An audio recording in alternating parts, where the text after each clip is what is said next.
And tonight we start with the most closely watched race for the 4th Congressional District. It was impossible not to watch it. We know that you have seen the ads between longtime Congressman Tom Cole and challenger Paul Bondar. So let's take a look here. Tonight, Republican voters in southern Oklahoma, central Oklahoma, making it clear they want Cole back in Washington, D.C. Tom Cole finishing with nearly 2/3 of the vote. Paul Bondar getting about 25%. We'll hear from Bondar in a moment, but let's start with Zach Rael with Congressman Cole.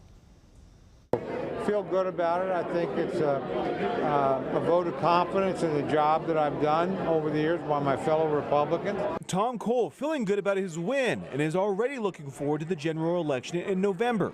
Not for himself, but to help get former President Trump reelected. Number one, to help, I think President Trump, I think, is going to win this election. So number one, to help him be a successful president.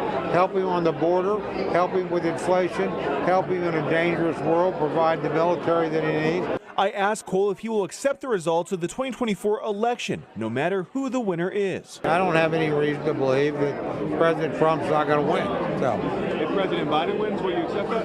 Now look, I accepted the election last time. I didn't agree with a lot of the things that were done. Hoping to keep control of the House, flip the Senate, and get Trump back in the Oval Office, Cole says the country needs to secure the border and get inflation under control. We're going to have to get serious longer term about looking at Social Security, Medicare, and Medicaid. And that doesn't mean cut them, but you either got to give them more income, you got to reform them.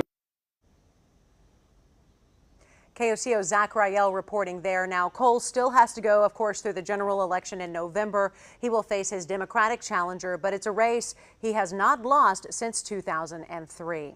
And before that race was called tonight, KOCO's Jason Berger was at Paul Bondar's watch party. Jason joins us live. Jason, I know you've been down in Norman all night. You caught up with him earlier this evening.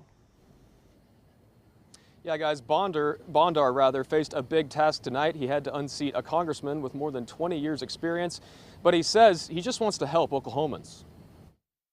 We're going to be back here in this district running again because I believe that we must do things in a pro-American way. The Associated Press calling the race in favor of Tom Cole with under 25% of precincts reporting. Despite the polls, Paul Bondar says he heard compelling stories out on the campaign trail.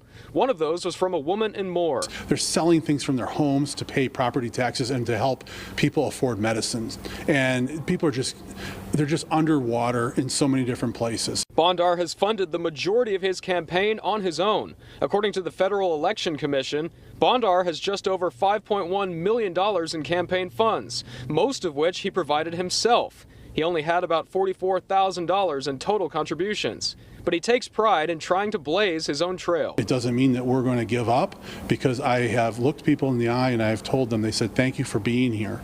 Thank you for coming. During his campaign, Bondar focused on financial management to improve the state's economy. And previously, he said he would push to stop sending financial aid to Ukraine, and he intends to continue to pursue political action. I've made promises to people. I intend to keep those promises. We will return to prosperity.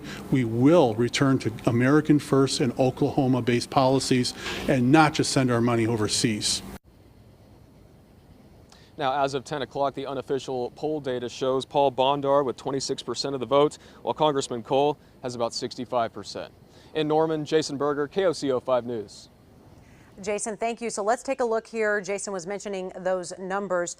Congressman Cole will face Democrat Mary Brannon in November. Brannon winning about 61% of the vote there. We'll also take a look at some of the other congressional races tonight. For District 1's Republican ballot, look at this number. Incumbent Kevin Hern wins with 87% of the vote, so he will represent the GOP. He'll face Democrat Dennis Baker. Baker won 59% of the vote.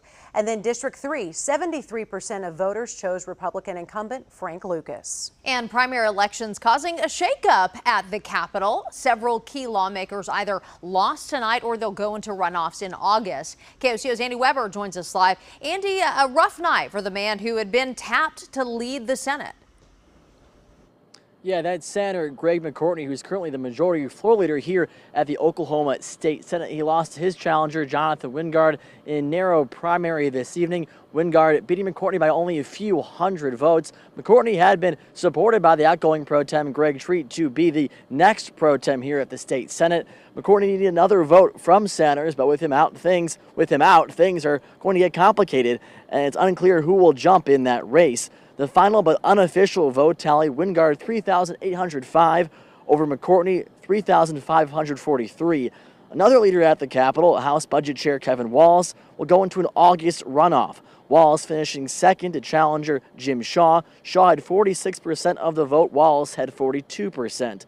Other incumbents ousted tonight include Stillwater State Rep John Talley, losing to his opponent Molly Jenkins. Shawnee Senator Shane Jett narrowly escaped the runoff in August, walking away with just over 50% of the vote in that race. Also here in Oklahoma City, some Democratic results.